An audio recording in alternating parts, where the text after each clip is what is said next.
Salut, bienvenue sur la chaîne du Tracker des livres. Aujourd'hui, je vous présente ce bouquin, Bloc 46, Joanna Gustafson, aux éditions Thriller, M Thriller. Un très très bon roman qui a toute la dureté que peut avoir le Nord et en même temps ce rythme anglais, un mélange des deux qui fait que ça donne une tension, un rythme au livre que personnellement j'ai trouvé très bon.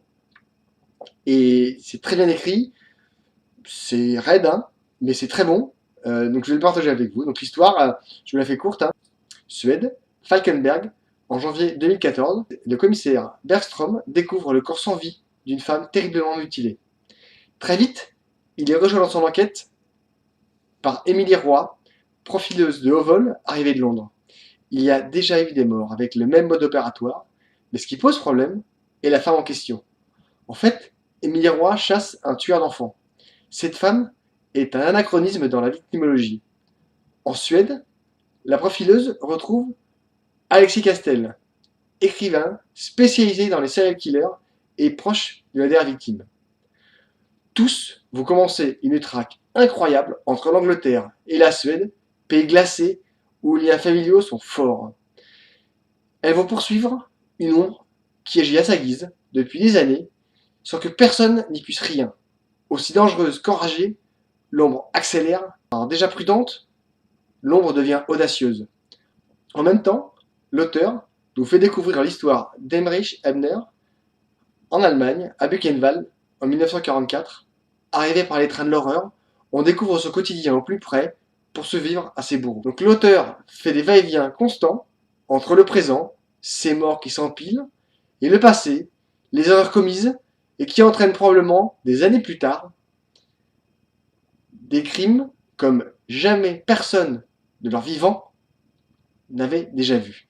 Des personnages proches les uns des autres, des liens familiaux qui s'entremêlent, une profileuse atypique qui avance en courant jusqu'au prochain cadavre et qui tente de percer l'esprit malade d'une ombre hurlante. Alexis, l'écrivain, qui enquête en faisant son deuil pour naître à nouveau, mais elle est prise dans la tourmente. Ce qu'ils vont découvrir va nous faire dresser les cheveux sur la tête, enfin pour ceux qui en ont. Ce roman m'a vraiment touché, il m'a percuté. Alors moi mes cheveux ils restent plus depuis longtemps, hein, vous voyez, comme un œuf. Mais c'est un excellent roman, dur, rugueux, mais qui vous tient en haleine tout le long, qui est en plus l'idée de mélanger le présent et le passé, et de tisser un lien, de faire s'entremêler les familles, que ce soit d'hier et d'aujourd'hui. C'est tout simplement brillant comme idée. Et en même temps, c'est très bien tenu.